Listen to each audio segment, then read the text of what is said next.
আকাশের মন ভালো নেই, তাই হয়তো ঝরছে বৃষ্টি। শিল্পীদের মন ভালো নেই, তাই তো নিশ্চুপ নির্বাক।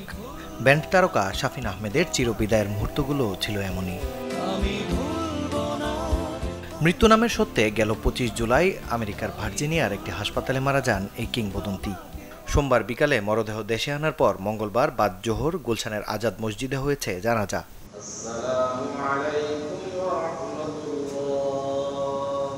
জানাজা শেষে সর্বস্তরে শ্রদ্ধা নিবেদনের জন্য রাখা হয় শাফিন আহমেদের মরদেহ।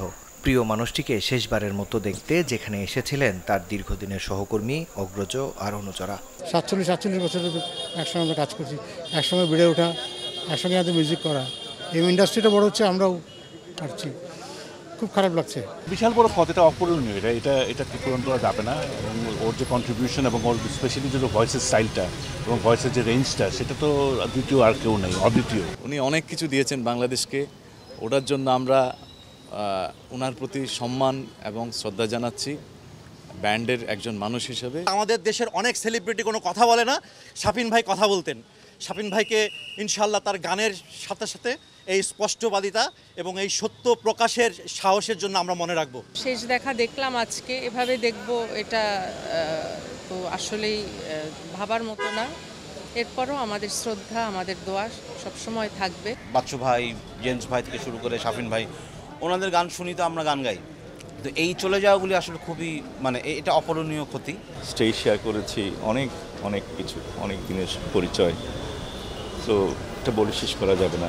এদিন প্রিয় শিল্পীকে অশ্রুসিক্ত নয়নে শেষ বিদায় জানাতে এসেছিলেন তার ভক্ত শ্রোতারাও। মাইলস 40 ইয়ার সেলিব্রেশন কনসার্টের মধ্যে দেখা হয়েছে, শাফিন ভাইয়ের সাথে কথা হয়েছে। তো উনি অনেক হাম্বেল, ওনার মধ্যে কোনো অহংকার এগুলো কিছুই কখনো ছিল না। সবার সাথে মিশতেন, কথা বলতেন, আমরা ওনার কাছ থেকে অনুপ্রাণিত হতাম। 25-30 বছর ধরে মায়ের ব্যান্ডের গান শুনি, অন্তত 45 বছর বয়স হয়েছে। বড় রক স্টার হিসেবে জানি, কিন্তু শাফিন আহমেদের অনেক ভালোবাসি, শ্রদ্ধা করি। শাফিন আহমেদ আমাদের মাঝে চিরকাল বেঁচে থাকবো। আজকে যে শাফিন আহমেদের যে মাইলসের যে ধারাটা, এটা যেন পরবর্তী প্রজন্মের ব্যান্ডগুলো আছে তারা যেন এই ধারা বজায় রেখে ব্যান্ড সঙ্গীতের যে জৌলস সেটা ফিরিয়ে আনে। জানাজা শেষে শাফিন আহমেদের মরদেহ নেওয়া হয় বনানী কবরস্থানে, যেখানে বাবা মায়ের কবরে চিরনিদ্রায় শায়িত করা হয় বাংলাদেশের জনপ্রিয় এই ব্যান্ড তারকাকে। মাকসুদুল হক ইমু, চ্যানেল 24, ঢাকা।